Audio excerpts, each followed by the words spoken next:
I'm Joe Parker. I'm counselor for the Westview group. I'm also co-owner of Cornerstone as well as alumni. I awakened from Cornerstone in the summer, I think actually April of 2000, which feels like a really long time ago now. I've been in recovery for a little over 25 years, and I've been a counselor since like 2005, so whatever that is, however many years that is. And I love what I do. I love working with teens and their families in recovery. This is truly like a dream come true for me. I remember being a teenager and sitting in outpatient and watching my counselor and thinking, I'm going to do this someday. Like, I'm going to be him someday.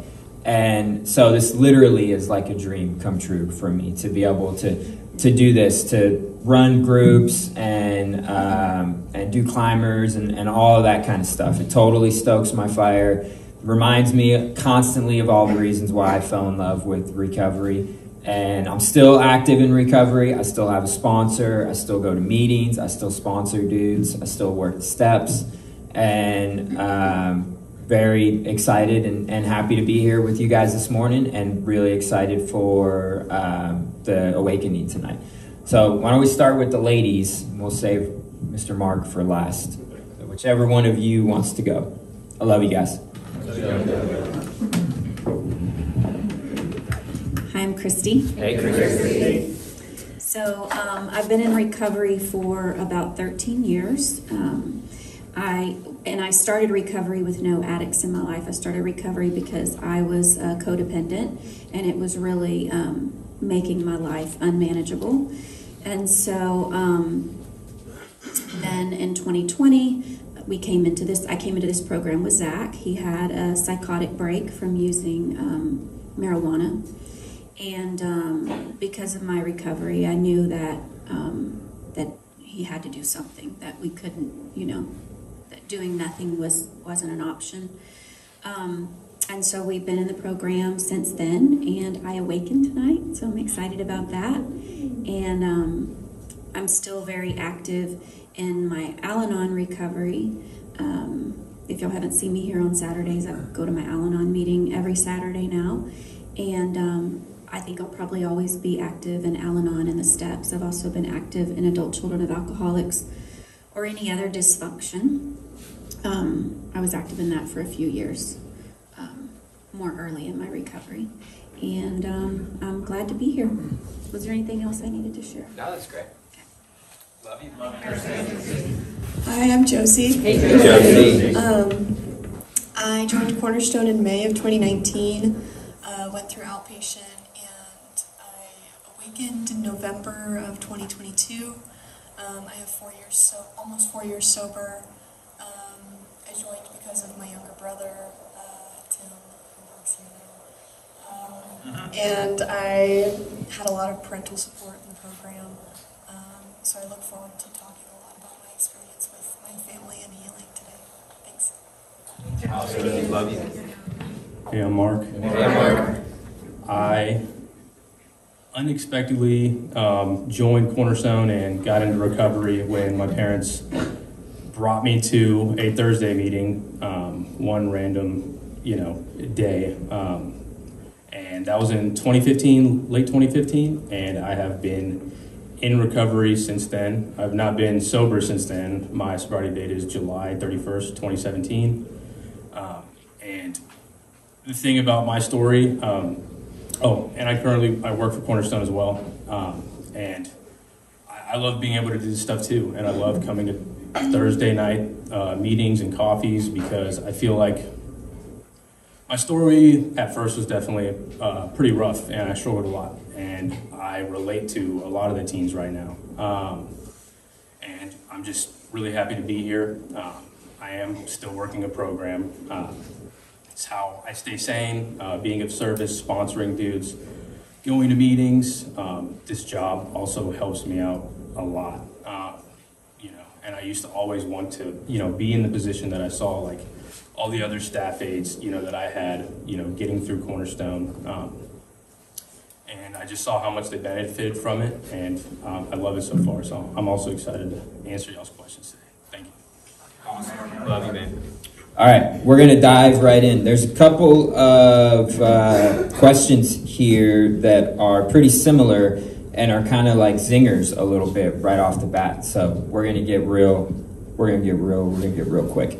So I'm going to read both of these, and then Christy, I'm going to start with you from the parent's perspective. So how do I stop making excuses for myself, and what impact does that have on my teen?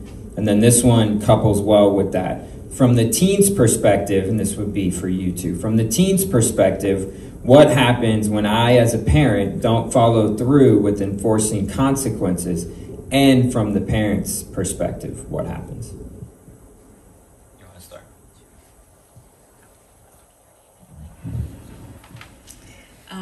Okay, so what happens if I don't follow through, and what happens if I make excuses for myself?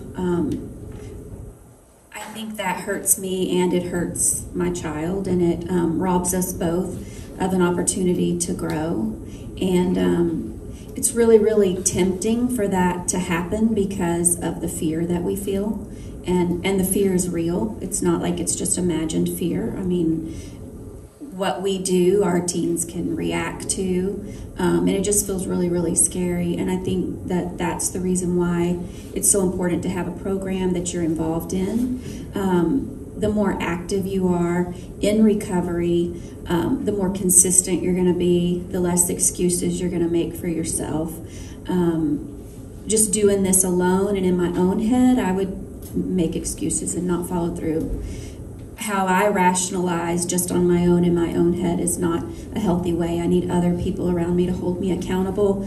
And when I do feel so scared to call those shots or make the decisions that need to be made, I have to reach out and talk to other people who aren't so close to the situation and really listen to them. Because since they're not so close to it, they're seeing a lot more clearly. You know, when we're hijacked in fear, it does things to our brains that cause us to revert back to childhood trauma. It can do all kinds of things. And so I think it's super important to have accountability, to be in community, have accountability, have a list of people that you can reach out and talk to. Don't just assume that you're always making the right decision, especially if you're in fear. Just make that phone call to somebody in the program who can, and then really listen, even if it's hard and even if it's not what you want to do. Yeah, my parents, something that they taught me is that they're not going to place my feelings above calling shots on me, which was actually very, very helpful, and I'm glad I got my feelings hurt a few times because I needed it, and it was a wake-up call for me. So it taught me that I'm a really wiggly person, and if there is wiggle room, I absolutely will try and get out of something, especially if I notice that I'm flying under the radar. So it actually meant a lot to me to know that they were paying enough attention and that they were really seeing me and they cared enough to say something. Cool. Anything you'd add to that?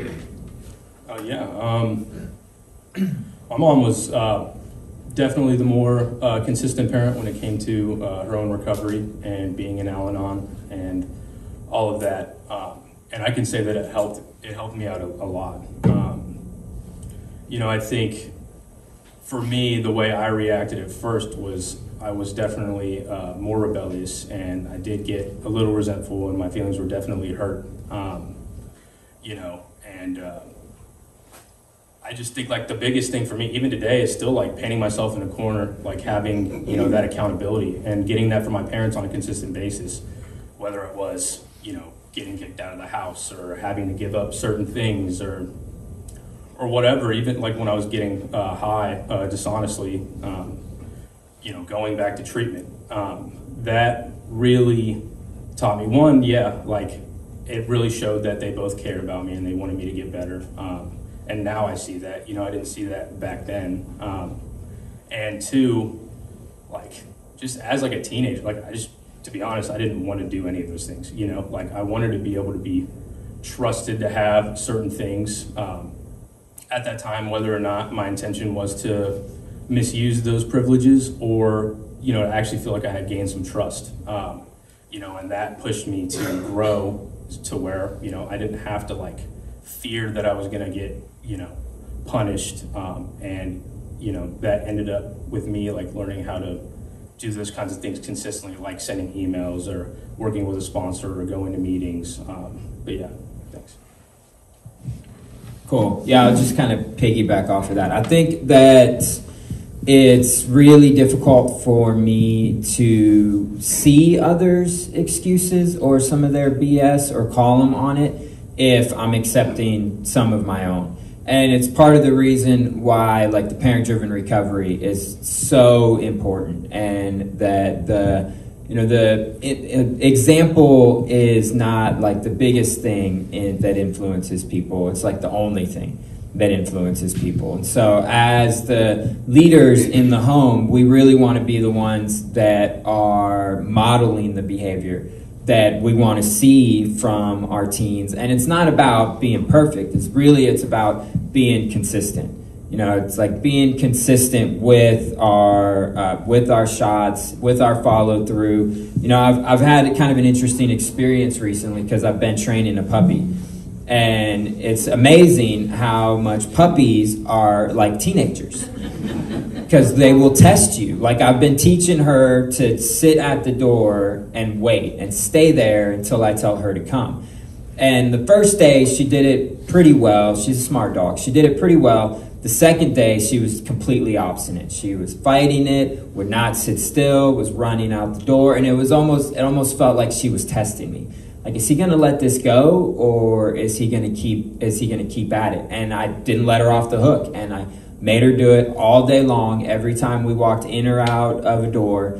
And the third day, it was nothing. It was I just do this, and she's sitting. And the lesson that I got from that, or the takeaway, was she was looking to see if I was going to be consistent. Am I gonna let this go? Is he gonna let me off the hook because I'm being such a pain in the butt? And so that kind of reminded me a little bit of the teens that we work with, where they're always watching, they're always listening, and they're testing us constantly. Can I still play mom and dad? Can I still get away with the stuff that I used to before? Are things really different? They're constantly poking, and when they start to realize that things are really different and dynamics are changing in the family and in the relationships, then you tend to start to see a change in them and in their behavior. But they're looking for that consistency, and when we're not consistent, then they find a chink in the armor. They're prone to poke the bear a little bit more, especially if they think that they could get away with it. Which is, again, why the parent-driven recovery is so important. Why, I'm working on myself first. There's proportional effort. I'm not just expecting my kid to be dropped off and get fixed. I'm going to meetings. I'm understanding that there's things that I need to take a look at, that, addiction or self-destructive behaviors is a family thing. It's not just an individual thing. We've all played a part in getting us to where we are currently, and I need to play a part in us getting better too. And people get better in groups, and a family is a group, and I need to play a part in that and have proportional effort. Okay, so again, I found a couple of questions that coincide pretty well together. Should consequences for shots be specific or subjective and situational? And then piggybacking off of that, what can I do to create more effective consequences? The consequences we have don't seem to be working. Any creative ideas? Pretty sure I know who that one came from. But that's okay. I'm not gonna out anybody up here. I just winked at her so she knows that I know. All right. So I have a couple of thoughts about that, and then I want to hear from you guys. So, should consequences for shots be specific or subjective and situational? That's a little bit of a trick question in a sense, and I have a couple of thoughts about that. One, I would say that the procedure only works if it's followed every time. What we don't want to have is we don't want to have a pattern in our homes to where we have a procedure in place, but we're not following it. You know, if the procedure isn't being followed, then it's not really worth the piece of paper it's written on. So one, from you guys, first and foremost, there needs to be a really high level of commitment that whatever the shots are, we're going to follow them. You know, and so when you have your shots and your consequences, if you have a shot and you already have the consequence, then it's designed to take the guesswork out of it. And it's designed to take a lot of the emotion out of it. That's one of the greatest things that the shots does. It's like, this isn't personal, this isn't about me, but this behavior needs to be addressed, and I can respond to it as opposed to reacting. And if I have the shots in place and the consequence, then I just know if A happens, then B happens. I catch you using your phone inappropriately, you lose your phone. You know, that's a consequence for not being able to operate that privilege in a healthy way. So that's supposed to kind of keep us on track and keep us from not being thrown back into a place of chaos or being frantic if and when the shot does happen or the rule is broken. As like, what do we do now? Like, we already know what to do now. Now we just follow whatever the shot is. And especially in the beginning, the follow through is really the most important thing. It almost doesn't matter so much what the consequence is in early recovery. What really matters is the follow through, because the kid needs to know that they're not in charge anymore, that they're not running the show, that it's not a democracy in your home, it's a dictatorship. It can be benevolent dictatorship. You can treat your people generously and with love, but it's still a dictatorship, and they need to know that. And then the other thing that I would say that kind of piggybacks off of that is, if when you get a little further down the road, if you have a consequence that isn't effective, and effective means doesn't work. If it's not working, if we're not getting the result we're looking for, then the consequence isn't effective. And so if you have a consequence that isn't effective or isn't enough, it's not getting your kids' attention, then you want to look at, okay, we need to turn up the heat. Because the way that your kids' brains work is that until a consequence for behavior in a negative way starts to outweigh the benefits of that behavior, there's not a lot of motivation to want to change the behavior. So that's a couple of thoughts that I had. Christy, you have anything that you want to add to that? Sure. I keep thinking I need this mic. That's okay. Sorry. That's all good. I'll get it eventually. So I was just going to say that whenever I heard the question, what I thought of was, you know, we have our shots and consequences on the refrigerator, and I think most of the time it's good to stick whatever you have there, follow through on. What I did that was helpful to me is, you know, if he did something, there might be 3 or 4 things I had listed there that I could do. So not just one. So if, you know, if it was kind of a first offense and he wasn't characterized by it all the time, it might just be an amends, like an amends letter. If I really see that, you know what, this is becoming a pattern now. I mean, it could go all the way to you're being kicked out of the house for 30 days. And then, you know, some of the other ones that I do, you might be in the garage for a few nights. You might write a report on integrity or whatever it is that I'm seeing. And so that was helpful to me. That way I can still follow through what's on my shots and consequences. And then I just think that it's important to talk to your sponsor and to talk to the counselors, because there may be something that you want to take a different action for. I just don't think it's black and white. And so just getting wisdom from other people, especially if you know what you're doing isn't working, then you for sure want to change it. And I agree with that. It has to, the pain of that has to outweigh the pleasure of whatever they're getting away with. Just really quick, my parents had me sleep in the garage a lot for not doing the dishes. And let me tell you, that gets pretty uncomfortable when there's cockroaches and people mowing the yard and the backyard and stuff. So it was a consistent consequence for me, and it got to the point where I was like, I'm not getting any sleep. Like, I'm starting to I don't know, they even had me sitting there when I was doing step work too. If I had a step work deadline, I said, my mom is cracking up. But it sucked. And it wasn't ever like, I don't know. Like, I'm smart enough to know that, like, I'm doing this to myself, you know. I'm the one not getting my shit done. I'm the one not finishing the dishes. So, you know, also kind of having that conversation with your teen, like, hey, it's right on the fridge.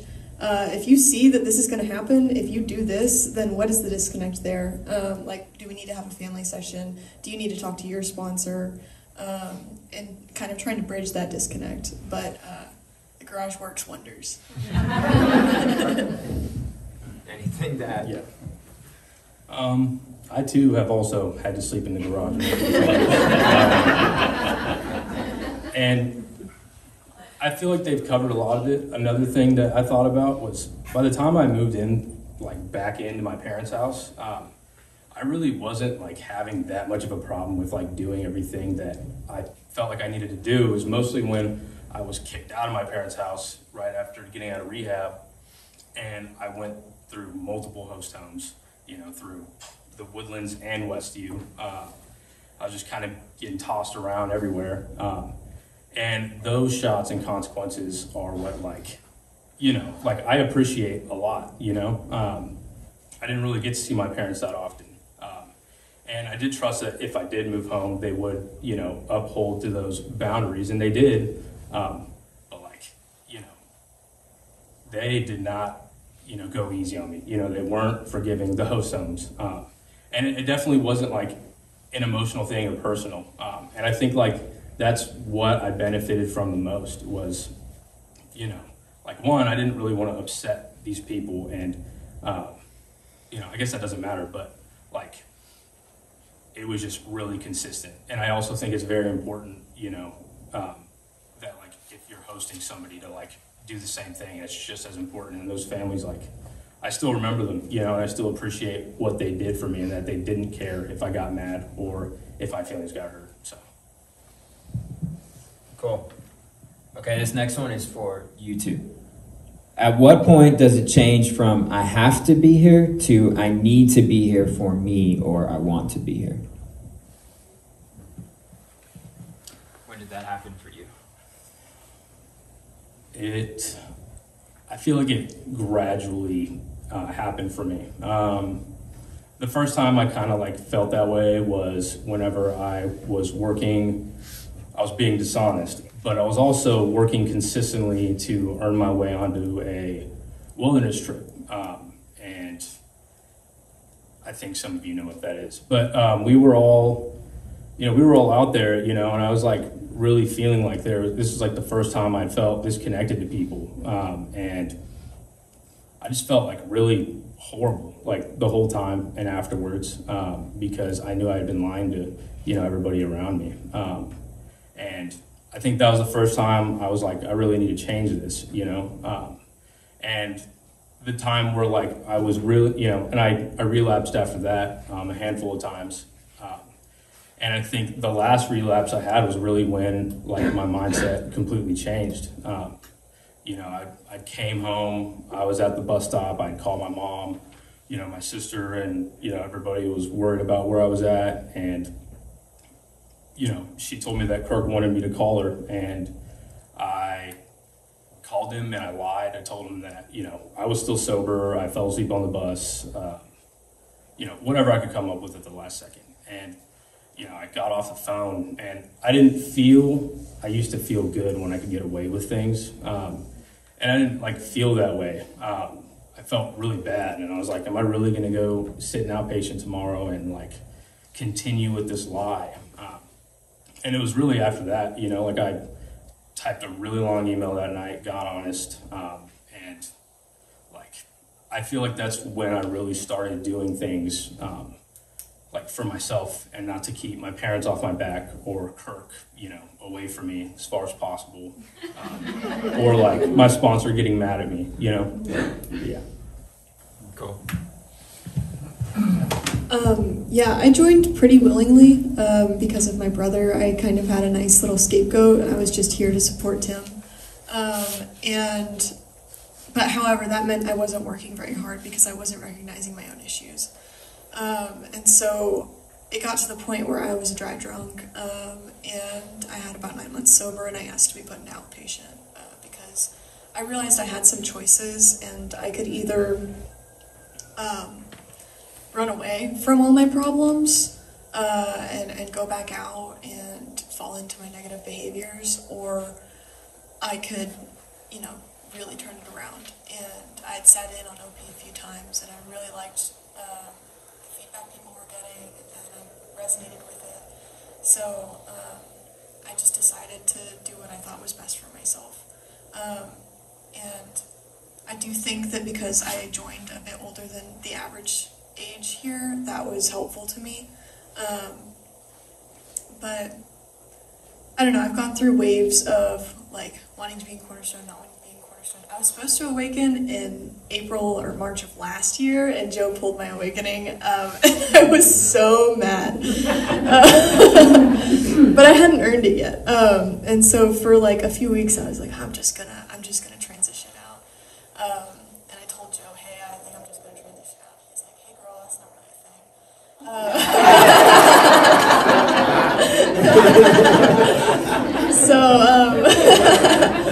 So I was like, damn, I guess I'm doing this. But it was really good for me because I had my head so far up my ass. I was full of my ego. I was really thinking I run the show, I know so much, I can do this by myself, when obviously if I was at that point, I didn't know shit. And so I was in exactly the right place, and those extra 6 months were probably some of the best months I had accomplished. So, love being here, listen here, guys. That's a great question. So from the parent perspective, I would encourage you guys to think about it through this lens. If I were to go home today, me being you, if I were to go home today and I were to tell my kid, you know what? You don't have to go to those meetings anymore. You don't have to have a sponsor. You don't have to work the steps. I'm not going to give you any consequences if you don't. Would they still? It's could hear a pin drop in here now. Seriously though, if I were to go home and tell my kid that, what is my kid going to do? Are they going to get on the phone with their sponsor? Are they going to go to a meeting the next day? Most of your kids, if not all of your kids, no, they're not. And that's okay. That's okay for your kids to be where they are. But I'm just saying, if you look at it through that lens, of if you ever get to a place to where, for instance, where these guys are at now, somewhere along the journey, they're, like Mark was talking about, their consequences quit being about being honest, or their shots where it wasn't. There were still shots for being honest, but that wasn't necessarily an issue for them anymore. There was a certain amount of self-motivation to where they wanted to work with their sponsor, they wanted to go to meetings, which is something that I can relate to. And I can't tell you exactly when that happens, but I can tell you, if you're watching your kid and you're watching their behavior and their demeanor, you're going to start to notice when some of those pieces or elements are getting into place. And don't be discouraged if your kid's not there today, or if they're not anywhere close to there. They're not supposed to be. Then that's okay. That's why it's so important that they have y'all. And why you guys, other than them having healthy friends, you guys are the greatest influence that they have. 5, 10 years from now, how well your kid will be doing is way more tied to boundaries that they have in their life, the accountability that they have from their parents during their adolescent years, than it is any counselor that they connected with or any group necessarily that they were a part of. And most addicts, if not all, are going to need a lifetime of tough love from their families, regardless of how long we stay sober. And then the definition of tough love is that love is not accepting wrong behavior. Regardless of how long we have sober, we still have wrong behavior sometimes. We still need people in our lives. I still need people in my life that hold me accountable when it comes to that kind of stuff. So that leads us to our next question. How do you know when it's the right time to trust a teen with privileges they lost, like access to social media or having a cell phone? Christy? I think that kind of ties into the last question. It takes a lot of time for them to earn back trust, and I think to earn things back gradually, see how they do with something smaller. You know, I think that's important. And I think it just depends on the child, too. It just depends on the kid, the teen. I don't know if there's an exact answer or science to it. I think you watch their behavior, and you can usually tell whether they're bullshitting you and their ego a lot. You know, for my son, we didn't take the cell phone, but since he's been in Cornerstone, he still doesn't, as an adult, have a browser on his phone or access to anything online, because he struggles with that. So for him, that's a choice he's making, even though he's awakening and he's not living at home now. He just moved into an apartment with someone else in the program, and so I shared the password to his phone with that person. So I won't be the go-to anymore, but he still wants that accountability. So I guess, you know, but there was a time when he just, because he had a flip phone in the beginning, and he just was, every week was on us about wanting, you know, a phone. And then also, I know even for him, like going back to work was even a privilege. And he was in OP, and I really looked to the counselors. To, you know, to say, we think he's ready to go back to work. I think you could try a phone now and see how that goes.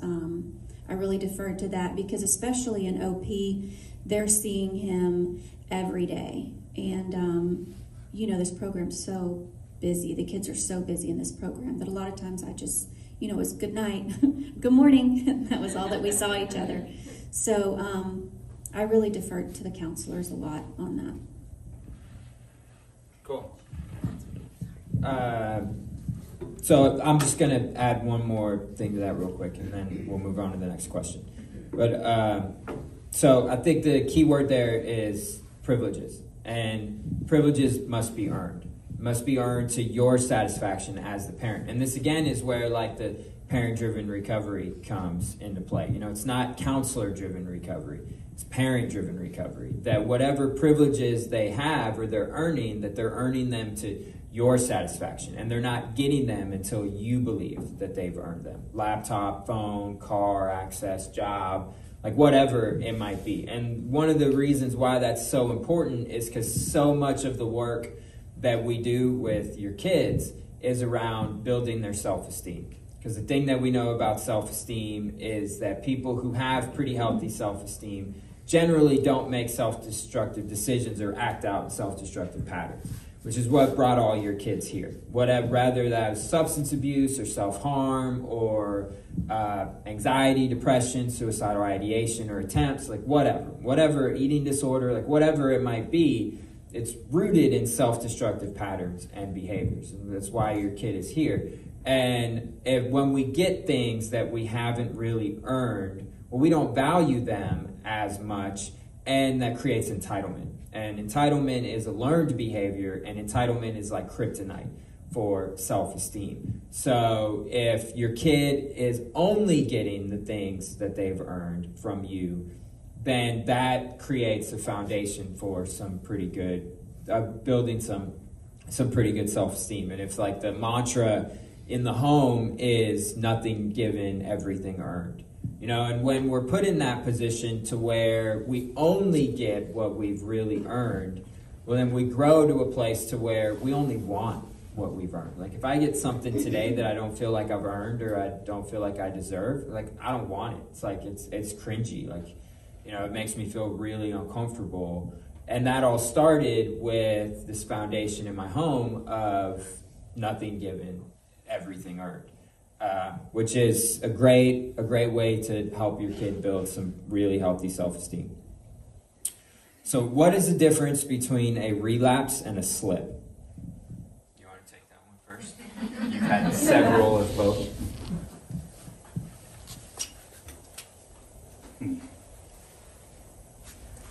You know, for me, in my head, a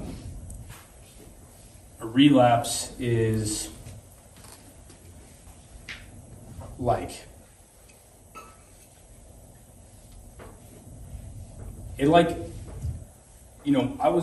I would consider a relapse when I was getting high, going behind my parents' back, sneaking out of the house, or even at one point I ran away for 2 weeks and was doing that kind of stuff the whole time, and that is what I consider a relapse. I think when I came back, I was just afraid that I was going to get in trouble with the law, and I wasn't really ready to take responsibility for my actions. I was just trying to, get out of the hole that I had dug for myself.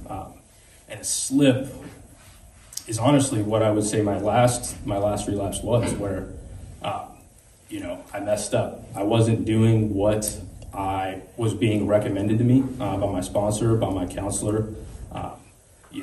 I had gotten to a point in a short period of time where I had gotten back privileges because I was doing what, I was following my commitments. I was emailing, I was checking in and outpatient consistently and stuff. And, I got that privilege. I got the phone. I saw an old friend in a Kroger or something and got his number and, went out that night and came back, lied. And then as soon as I lied, I got honest. And in my opinion, that is what I think, is the difference between a relapse and a slip. Yeah, I think that's pretty well said. Anything either one of you guys would add to that? Okay, yeah, I agree with Mark. I would say that the slip is I dropped the ball. I saw that friend, wasn't thinking, didn't use my tools, acted out, was stupid, got high or whatever. But then they show up and they're I did this, I screwed up, but I really want to be in recovery.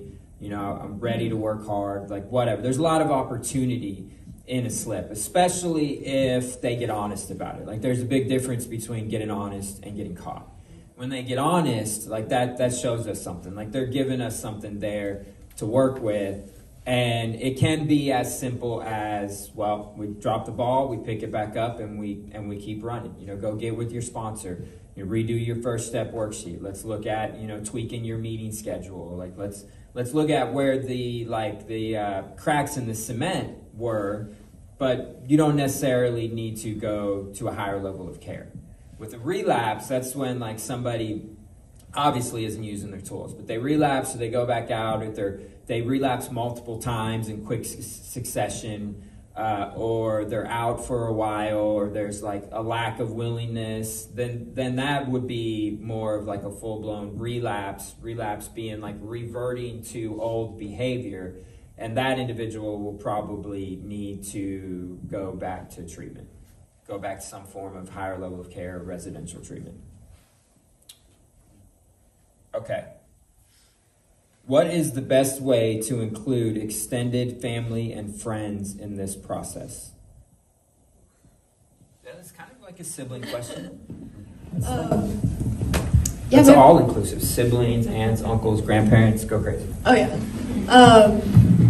I don't know. My brother just invited me to a lot of stuff, especially functions. And I think that's kind of how I warmed up to Cornerstone. I have seen a lot of people, parents bring their own parents, or kids bring their cousins, or other extended family members.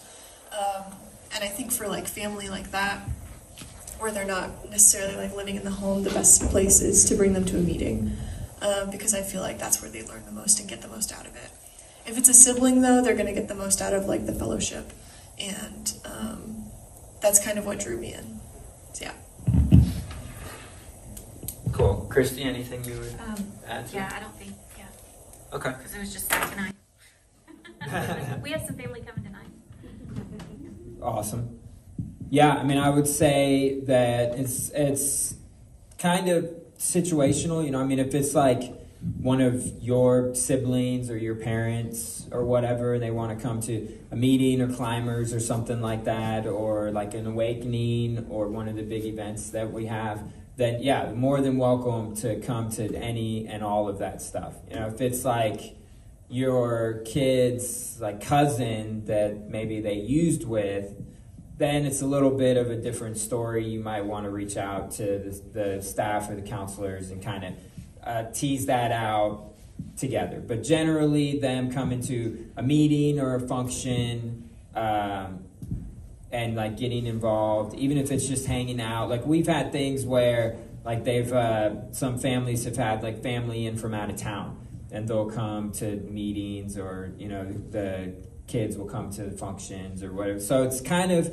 situational thing, but there's definitely a way to get them involved, and we're a family program, so we definitely encourage that, and would love to see that. Okay. Finding healthy balance between boundaries, raising bottoms, no entitlement, and just being a mom. Whoa. That's a question right there. That's a question we could spend a whole meeting on. Yeah, go for it.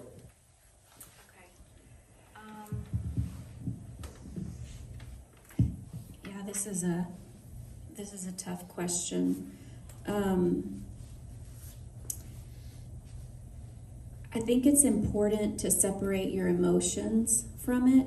I think that's really, really important, and that's one thing that I like about the shots and consequences, is that you can you did this, so now this is going to happen. And I think if you can do your own work, that's going to really help. A lot of us come into recovery, and I came into recovery, not as much into Cornerstone. I had done a lot of work around my kids, but really, really enmeshed.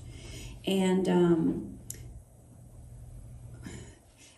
just being a mom, what it looks like can be really distorted in our minds. It can be really distorted, especially if we struggle with codependency and we're not healthy, and boundaries can feel so unloving. And so I think that work in your own program is the most important thing, reaching out to other people. And you just really have to do the hard things. And so I think balance, I don't know, you may find yourself going from one extreme to another. I mean, I think balance comes in time. I don't think balance, that you just come in here balanced and knowing all of that. And I know one of the things that was really, really hard for me in the beginning of recovery, because I was so controlling, that I couldn't tell when am I being controlling and when am I showing up and setting a boundary. And I was super controlling, and I had seen the effect that had on my kids. So I can relate to it being really confusing. And I did go from one extreme to the other. I was an authoritative parent when my kids were younger. And when I got into recovery, I'm like, oh my God, I was authoritative. I was so controlling. I didn't listen to them. It was just a hard line. And I saw the negativity that caused. So then I went to the opposite extreme. And I can remember my first sponsor in Al-Anon, my daughter was 21, so she's letting her drink upstairs, and my other daughter was there with somebody else underage, and she's like, is that okay with you? I'm like, no, that's not okay with me. But I was so confused at how do I realize that I've been so extreme this one way, and it's really hurt my kids, and that hurt me to know that I had hurt them so much. But to go to that other extreme wasn't healthy either. And so it was my own growth when it could start becoming clear. This is control. This is a boundary. This is enmeshment. This is not part of being a mom. When we struggle with codependency, what looks like, what feels like love, what feels like just being a mom, can be so off balance. At least that's just from my personal experience. And sometimes I even wonder now, because I have done the work to go ahead and detach and not be as enmeshed. And then sometimes I think, should I be doing more? Should I be closer to them? My kids are all adults now, and they have their own lives, and I'm not really expecting anything from them. I'm having my own life and finding fulfillment in the things that I'm choosing. I'm not dependent on them for that. So I just think, I don't know, this is a loaded question, and I don't think that there's any easy or fast answers. And I would just say you just dig in and you just work your own program as hard as you can, and reach out to others when you're having trouble finding that balance and you're not there. And that's what I did. I can remember my counselor saying, it was going to set a boundary with my ex, and I just remember her. I said, but I feel like I'm being controlling. She said, Christy, this is not controlling. This is a safety issue. And I'm like, oh, okay. It was just so confusing for me. So I would just say I depended so much on those around me that had walked the path before me until the change was deeply in me, and that, in the promises it says we'll intuitively know how to handle situations that used to baffle us, and that promise really does come true, but it doesn't happen overnight. And so I think working to detach from our kids, we have a lot of unhealthy attachments.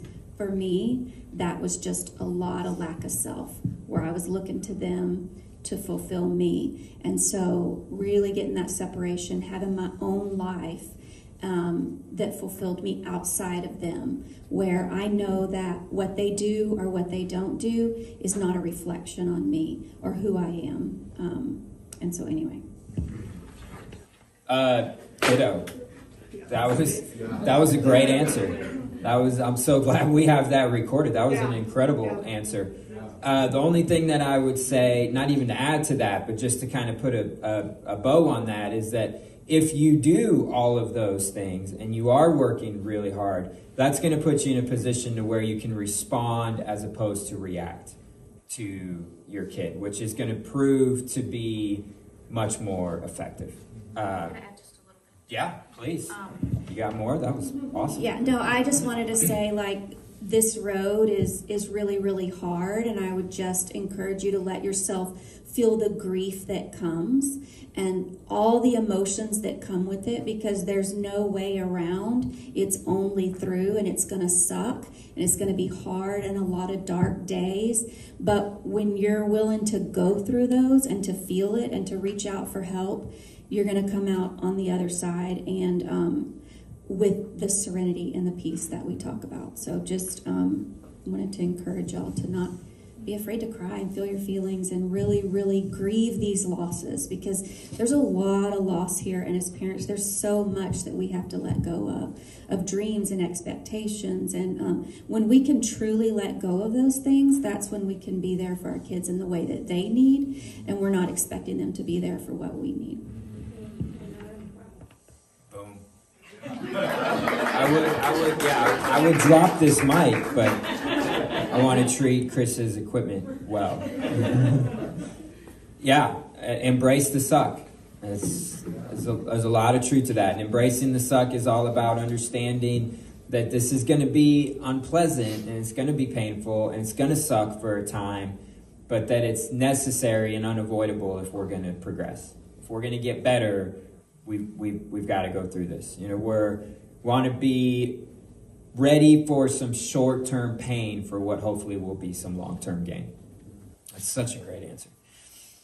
Okay, what is the benefit of things like yoga, Riders in Recovery, doing like 40 days of Transform challenges, TEP, softball, etc.? I want to hear from you guys on this, but I would say fellowship. It's all about fellowship, community. All of these things are partnerships that we have in the community at large, which just, like, their missions just align with ours really well. And they make us better, and we're like the only gig in town where we have these kind of long-standing partnerships based off of mutual missions, love, respect, and this, like, when we attend these things, it also just puts us around and puts your kids around a group of super winners. And winners is not like a recovery term. Winners is a life term.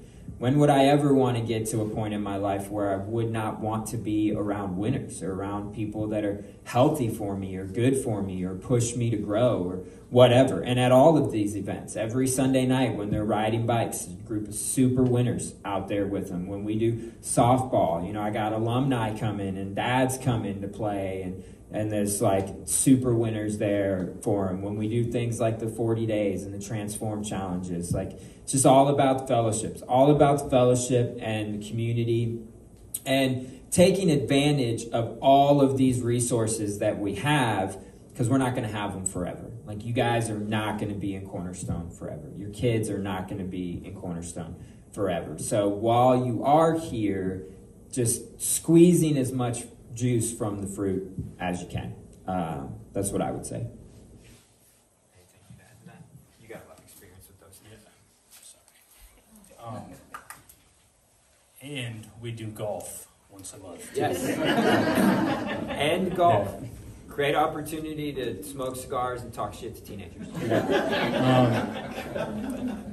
I think another thing specifically when it comes to like the 40 days yoga challenge is I've done, a handful of them.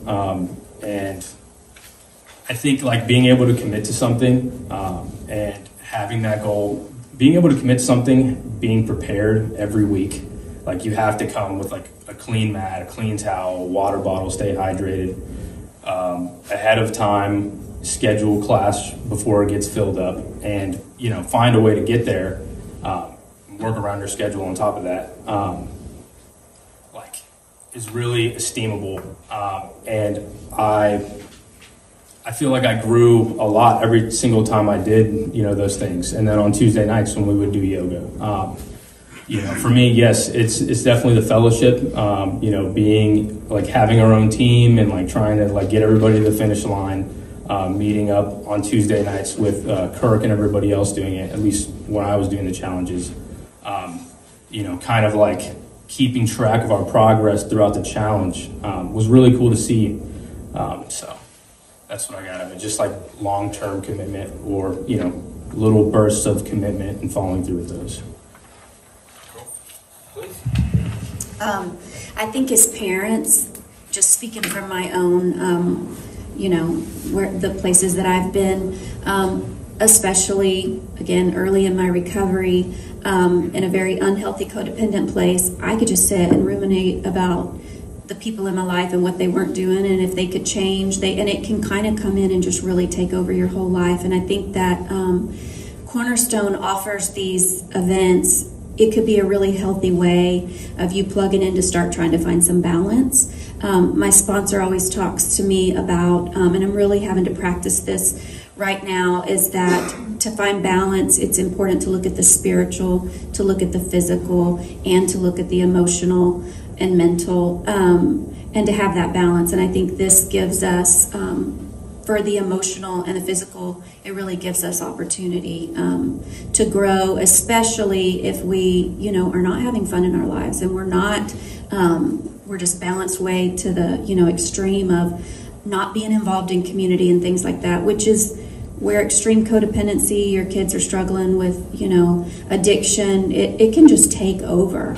And for me, these things just help bring balance to my life. And so I am doing the yoga. I made a really, really strong commitment. I've been going through something really hard for the last 8 months. I started a new job, started a career for the first time in my life, and that's when my sponsor's like, Chris, you're gonna have to dig in. And I am digging into a whole nother level of the spiritual, the physical, and the emotional to find balance in my life. And so at the beginning of the year, I committed to go into yoga every week.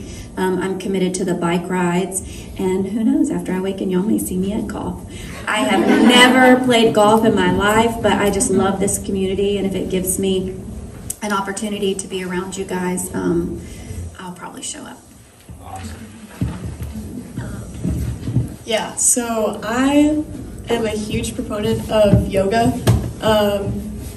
I got to do the TEP program, which is a 200-hour yoga teacher training class that we get sponsored through BIG. So it was I think $3,500 or $4,500. I got it for completely free. It was one of the most amazing experiences that I had in Cornerstone, and I was doing the Zoom program. So now that they're back in person, I can't stress enough how much of an opportunity that it would be to take part in that, or for your team to take part in that. Because it taught me so much about self-confidence, accepting where I'm at, and spirituality. So when I got back into yoga, because when I was a newcomer, it was before COVID started, I really liked it, COVID hit, and then I didn't go for a year. But when I got back into it, I was experiencing some of the worst anxiety that I've had in my life. Like, my dentist told me that my teeth were ground to shit, and I just was not going to have any teeth. And I needed a night guard, and my muscles were aching all the time. I had a lot of intense muscle pains and aches. But as soon as I got on that mat, it was like a spiritual experience. And I just cried because I realized that for a whole hour, I wasn't thinking about anything. And I was just there, and hitting the next pose, and sweaty, and breathing, and yoga just teaches you how to focus on what's right in front of you, and I really, really love that. Also, like what Christy was saying, that I know alcoholism is for sure a threefold disease: physical, mental, and spiritual. And a lot of times we get stuck up on, like, oh, I just got to get my mental health fixed and I'll be all good. But getting your physical health, like, tied down, or at least getting physical activity a couple times a week is really, really helpful, because that's just not something we're doing when we're using, so we're sitting in beds and riding around in cars all day. It's like not really getting a whole lot of exercise. So getting to move my muscles in a healthy way, building self-esteem, and especially like learning new poses is so amazing. And especially I have been getting a lot more into like a physical side of recovery and using that as like a really good, it's like an actual thing. I'm like actually overcoming things. Like I've been getting into rock climbing, so I'm physically overcoming shit. Like I could be pissed off about something, and like I'm literally getting past it. And so that's a really good feeling too, to like work through that in the physical realm, not just in my head all the time. But yeah, thanks.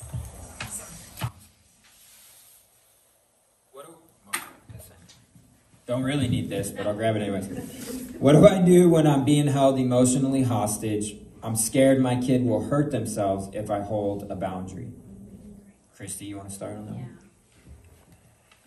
I mean, that struggle is real. That's what keeps us frozen and not taking the steps that we need to take. And that's, I mean, I keep harping on this. This is when I reach out to others. But the struggle, it's real, and the fear will paralyze us. And we know that if we don't take an action, it's going to really, really hurt them. You just got to know that's just not an option. So I say you feel scared and you do it anyway. And you cry, you reach out, take a ride in the car, scream your head off, whatever you need to do to get it out.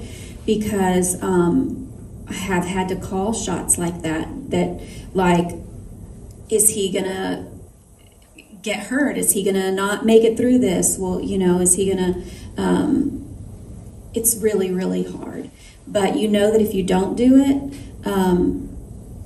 you know the outcome. What do y'all say here, that addicts don't usually die from drugs, they die because of enablers. And so if we let that fear hold us hostage, it's to their detriment. I mean, you have to not listen to what you feel in that moment, because it is not the truth. It is not the truth. And these kids can die. That's just the reality. That's the reality. And there's a lot of grief that has gone on with me, just letting go, really realizing the depths of how destructive Zach's addiction is, and where will he end up in the end, and that's just where I have to do my own work and grieve and get through it so that I can live a healthy life. Yeah, totally. And the thought behind that saying of like, most addicts don't die because of the disease of addiction, they die because of the disease of enabling, is that the disease or the addiction or the self-destructive behavior can only continue to exist if it's being enabled. If you work really hard to eradicate all enabling forces, then naturally what that's going to do is it's going to ramp up the consequences in that individual's life, which again causes pain, which is a necessary and vital ingredient for somebody to have the motivation for change. Because people don't change because they want to. They change because they have to. And we know that to be true. We know that to be true with ourselves as well as with your kids. So when the enabling ceases, when we make a stand, we're no longer going to enable this behavior or allow it to continue, then the consequences increase, and that leads to a change in the behavior. And with this question specifically, like I've been down this road so many times with so many parents over the years, and I empathize like crazy with being put in a position like this. Like, I'm afraid that my kid is going to do something to harm themselves. So, like, I can't imagine. I'm not a parent.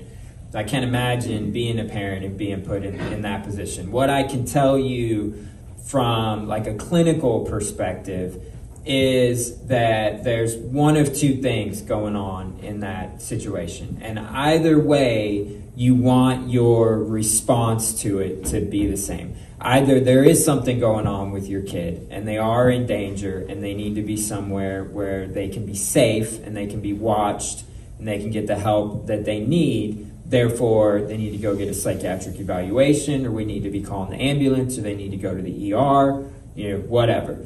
And that's okay. We've had to go that route many times. We'll have to go that route many times again. Like, that's okay. We can handle that.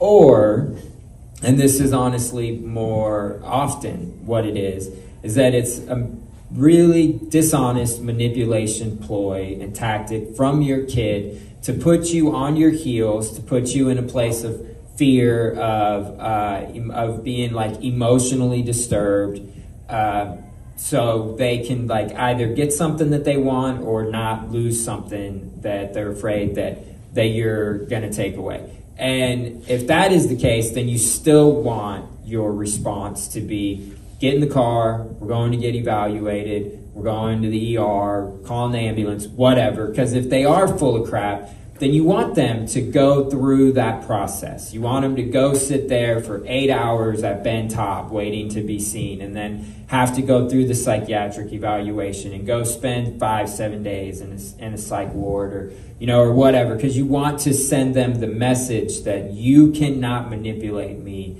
in this way anymore. Every time you tell me you're going to do this, this is what's going to happen. Not some of the time, every time. Again, the procedure only works if it's followed every time. 100% of the time, you try and pull this, whether it's real or it's not, this is the process that we're going to follow. And if it's not real, then what you'll see is your kid's probably going to try and find some other way to manipulate you, because they're going to know that that's not going to work. And they're moronic, but they're not stupid. Like, they know what works, and they know how to play you. Like, nobody can play you like your kids can. But if they realize this is not going to be effective, they're going to try something else. And so then if they do come to you and they're like, hey, Mom, Dad, I'm feeling like I'm in danger, like I'm going to hurt myself, you're going to know that it is serious. And then we can do what we need to do to make sure that they're safe. Okay, that's kind of a somber-ish note to stop on, but somber is not always a bad thing. Like, there's a great deal of levity and laughter in this, and laughter really is the language of recovery. But I think underscoring that always needs to be this understanding that we are in a fight for your kid's life. Make no mistake about it. If your kid is suffering from substance abuse or severe mental health issues, which you can't really separate those these days. Like, you got one, you got the other. Or other self-destructive behavior, we are in a fight for your kid's life. And the best shot that your kid has at surviving and living a really great life and being wildly successful in whatever they decide to do in their future is you guys. And is you working hard and working hard now. And if you ever doubt that, go watch some Intervention. I have like the parents in my group watch Intervention all the time. Go watch some shows of Intervention. Watch many shows, because that could be your family or your kid in 5 or 10 years if you are not taking this deathly serious. And I don't say that to be dramatic. I say that because this is life or death. And those of us who have been around for a while, we've been around long enough to experience the actual reality of that. Like, had to bury more teenagers than I care to count. And I know that I'm going to have to bury more. And that's just like, it just is what it is, and it comes with the territory. But a lot of those deaths are preventable. So thank you guys for being here today. We look forward to seeing y'all tonight at the Awakening. It's a very special occasion, and it's one of those events that we have throughout the year where we get a very real reminder that the miracle of recovery is alive and well. Recovery really just being a fancy word for healing. What you're going to witness tonight are families that have been through the ringer and have embraced the suck and have come out the other side, smelling like roses. Yes, please. I just wanted to encourage everybody here to think about adding Al-Anon to your, to your Cornerstone. One of the things that Great idea. One of the things I learned in Al-Anon, and I found this to be true, this is a saying that we use, you can't think yourself into right acting, you have to act yourself into right thinking. So it's when you take the action that your brain starts changing and thinking differently, and the anxiety starts going down. You just have to do it while you're scared, because I know when you come into recovery, it requires a lot out of you. And so so I really like that. Our brain changes in the action, not in the thing. You can be head knowledge all day long, and it's not going to do anything. It's when you do it differently that you start healing and you start changing. Totally. Yeah, beautiful. You two have any last thoughts or anything to add? Super quick. Got a sponsor, work the steps. Great advice right there. Cool. All right, let's circle up.